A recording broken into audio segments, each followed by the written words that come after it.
Telecom market leader और भारत की young telecom company Reliance जियो अपना दबदबा साबित करने के लिए लगातार कदम बढ़ा रही है और जल्द ही कंपनी 500 मिलियन सब्सक्राइबर्स का आंकड़ा छूने वाली है।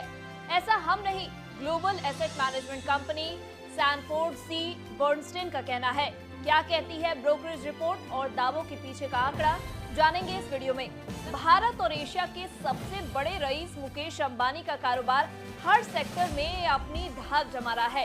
इस वक्त रिलायंस जियो की कमान मुकेश अंबानी के बेटे आकाश अंबानी के हाथों में है और आकाश के लीडरशिप में कंपनी नई ऊंचाइयों को छू रहा है। इसीलिए रिलायंस जियो पर ग्लोबल ब्रोकरेज फर्म भी भरोसा जता रही है। सैनफोर्ड सी बर्नस्टीन का कहना है कि रिलायंस जियो वित्त वर्ष 2026 तक 500 मिलियन सब्सक्राइबर्स का आंकड़ा पार करने की ओर है, जबकि आरएमएस मार्केट शेयर 47 बढ़ने का अनुमान है। ब्रोकरेज का अनुमान है कि जियो मार्केट शेयर हासिल करना जारी रखेगा और फाइनेंशियल ईयर 2025 तक इसके 490 से 500 मिलियन सब्सक्राइबर्स हो जाएंगे। इसके साथ ही FY26 तक सब्सक्राइबर्स बढ़कर 506 मिलियन तक होने की संभावना है। बता दें, जियो ने इस फाइनेंशियल ईयर की चौथी तिमाही में 6.4 मिलियन ग्राहक जोड़े थे और मार्च के अंत तक इसका कुल ग्राहक आधार यानी सब्सक्राइबर बेस 439.3 मिलियन हो गया था। बर्नस्टीन की रिपोर्ट में बताया गया है कि जियो में ग्लोबल लेवल पर सबसे आकर्षक टेलीकॉम कंपनियों में से एक बनने की क्षमता है, चाहे स्केल यानी विस्तार की बात की जाए या ग्रोथ के नजरिए से। इन दोनों ही तरह से जियो और आगे बढ़ने वाला है। हालांकि ब्रोकरेज ने कहा है कि जियो प्लेटफॉर्म्स में कुछ प्राइवेट इक्विटी निवेशक, जिनमें रिलायंस इंडस्ट्रीज की टेलीकॉम और डिजिटल प्रॉपर्टीज है, वो एग्जिट के रास्ते तलाश सकते हैं। बता दें, जियो प्लेटफॉर्म्स में 33% हिस्सेदारी के लिए इंस्टीट्यूशनल इन्वेस्टर्स ने $20 बिलियन का निवेश किया है। इसमें 18% के रणनीतिक निवेशक जैसे कि मेटा, गूगल और 15% प्राइवेट इक्विटी इन्वेस्टर जैसे Vista, KKR, silver lake, PIF शामिल है। टिपिकल PE होल्डिंग पीरियड 4 साल है।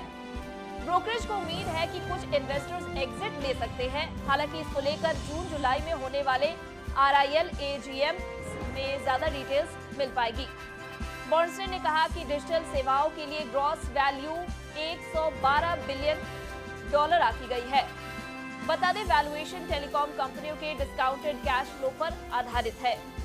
भारत में चल रहे वोडाफोन आइडिया के फाइनेंशियल स्ट्रगल्स के बीच ब्रोकरेज को उम्मीद है कि देश के टेलीकॉम सेक्टर में 2026 तक और ज्यादा कंसोलिडेशन देखने को मिलेगा।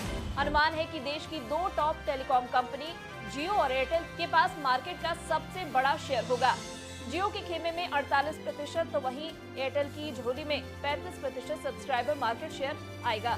दरअसल केवल जियो ही नहीं बल्कि एयरटेल भी पिछले अक्टूबर से तेजी से अपने 5G कवरेज का विस्तार कर रहे हैं। दोनों कंपनियों का टारगेट दिसंबर तक पूरे भारत में 5G सेवाएं रोल आउट करने का है।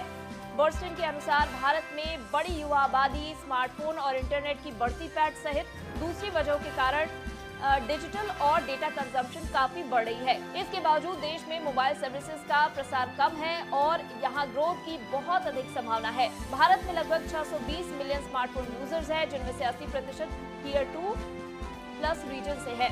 भारत में 4G डेटा प्राइसेस की बात करें तो यहाँ ये दुनिया की सबसे सस्ती दरों में उपलब्ध है, यानी करीबन $0.15 प्रति GB। वहीं per capita mobile data consumption की बात की जाए तो भारत में ये करीबन 10 GB पर मंथ है, जो भारत को दुनिया का सबसे ज्यादा यूसेज करने वाला देश बनाता है। बर्नस्टीन को उम्मीद है कि वित्त वर्ष 2023 में अनुमानित 70% से मोबाइल की पहुंच 2025 में 72 तक पहुंच जाएगी। वहीं भारत का मोबाइल खर्च दूसरे एपैक बाजारों की तुलना में सबसे कम है, क्योंकि GDP के प्रतिशत के रूप में इसका मोबाइल खर्च फाइनेंशियल ईयर 2010 में 1.6% से आधा होकर फाइनेंशियल ईयर 2020 में 0.7% पर पहुंच गया है। अगर आपको हमारे इस वीडियो में दी गई जानकारी पसंद आई हो तो इसे लाइक और शेयर जरूर करें।